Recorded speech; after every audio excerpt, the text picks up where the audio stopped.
O São Paulo definitivamente é o time arame liso do futebol brasileiro em 2020, nessa temporada. É impressionante como cria e não acontece nada. O time não consegue transformar as oportunidades criadas em gol. Novamente aconteceu, dessa vez em Belo Horizonte, derrota para o Atlético 3-0.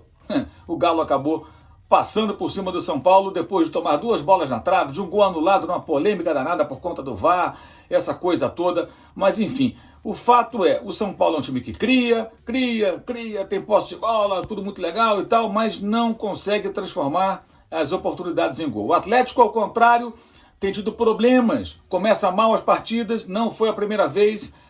Assim, na estreia contra o Flamengo, teve dificuldades no início, por muito pouco não tomou gol. Levou 1-0 do Inter lá em Porto Alegre aos 7 minutos e acabou sendo derrotado. O Internacional segurou aquele placar até o fim e correu riscos contra o São Paulo. Mas contra o São Paulo você não corre tanto risco assim, porque o São Paulo é o time arame liso, gente. O São Paulo simplesmente é o arame liso, não machuca ninguém. Impressionante. O torcedor de São Paulo fica irritado com essa situação e tem toda a razão, porque não é de hoje, né?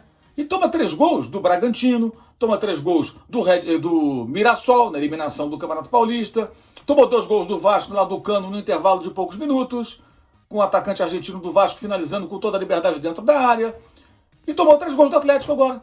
É um negócio impressionante, né? E o time vinha de 3 vitórias, né?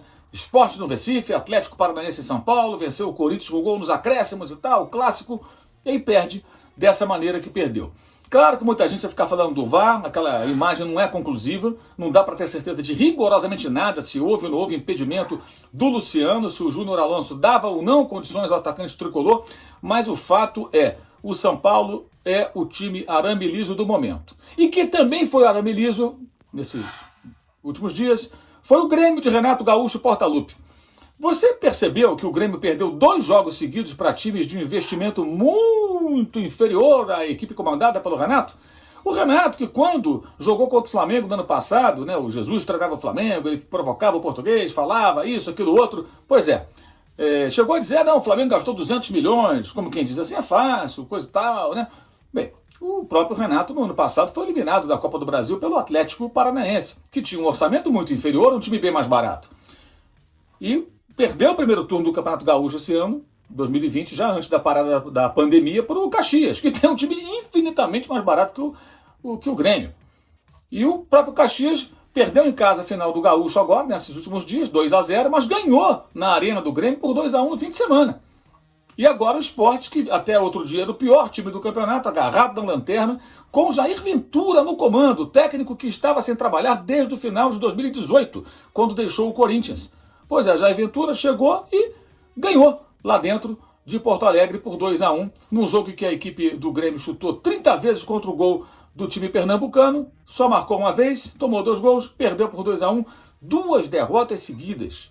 2-1 para o Caxias, por muito pouco não se complica o Grêmio ali na decisão do Campeonato Gaúcho, que conquistou, e 2-1 para o Sport. Esquisito, né?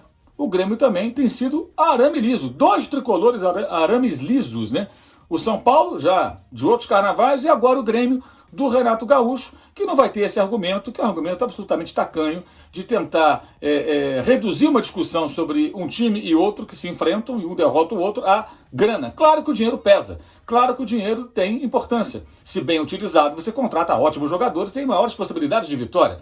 Mas não podemos reduzir essa discussão apenas a isso, especialmente da maneira que ele perdeu aqueles jogos na semifinal do campeonato da Copa Libertadores, aliás, no ano passado, né?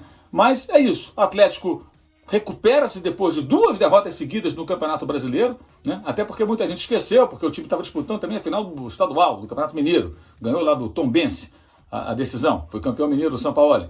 Mas antes tinha perdido para o Botafogo no Rio, num jogo em que martelou, finalizou muito e perdeu aquele jogo para o Internacional, que fez um gol logo no começo e sustentou a vantagem até o final. Então o Galo reencontra a vitória, né? Teve o adversário ideal à sua frente. O São Paulo, aquele que te ameaça, mas bem, fica só na ameaça.